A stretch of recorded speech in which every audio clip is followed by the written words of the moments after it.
Dahil sa sumalubong na makapal na basura, nag-overheat ang makina at muntik maantala ang biyahe ng Pasig River Ferry. Paalala ng MMDA sa publiko, maging responsable naman sa pagtatapon ng basura. Nakatutok si Dano Tingkungko. Muntik tumigil ang biyahe ng Pasig River Ferry sa alas 8:30 ng umaga na biyahe sa bahagi ng PUP Station papuntang Loton, Maynila dahil sa basura. Ayon sa Pasig River Ferry Service, ito ang pinakamakapal na basurang nakasalubong ng mga ferry nila simula nang magbadya ang mga pag-ulan. Everyday namin naranasan yung mga basura na nakasalubong, pero ngayon lang ang pinakamakapal na basura na nakasalubong ng ferry natin.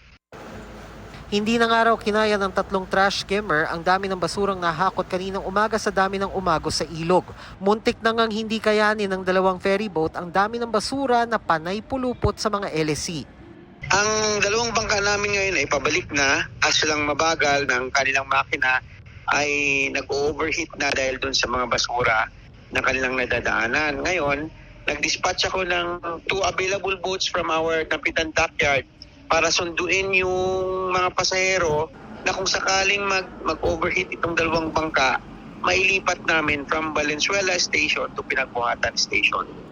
Muntik nang isuspende ang biyahe ngayong araw pero dahil may mga pasahero nang kailangang ihatid, nagawa ng paraan para ituloy ang biyahe. Pinilit naming tumawid ng Loton Station. Mabuti naman nakarating yung mga pasahero, kaso lang mabagal lang ang pagtakbo ng aming ferry.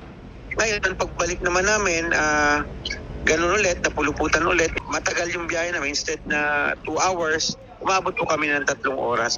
Nag-abiso na ang MMDA ngayong araw sa basura sa Ilog Pasig, sabay abiso sa publiko na maging responsable sa pagtatapon ng basura. Bandang alas 4 ng hapon, mas maaliwalas na ang sitwasyon ng ilog sa Lambingan Station sa Santa Ana, Maynila. Malayo raw sa lagay kani-kanina lang. Kapag bumababa po kasi yung tubig, dumilitaw po yung mga basura, yung amoy po ng ilalim po ng ilog, lumalabas po. Minsan po may nadadaanan po mga basura kaya tumitigil-tigil. Mas nagtatagal po yung biyahe po namin. Ano ang panawagan mo sana sa mga nakatira sa tabing ilog? Iwasan po nila yung pagtatapon ng basura po sa ilog kasi po nagkakos din po siya ng delay din po kapag bumabiyahe po yung ferry boat po, ganun po. And then, yung ilog po, bumabaho po. Para sa GMA Integrated News, Dano Tingkungko, nakatutok 24 oras.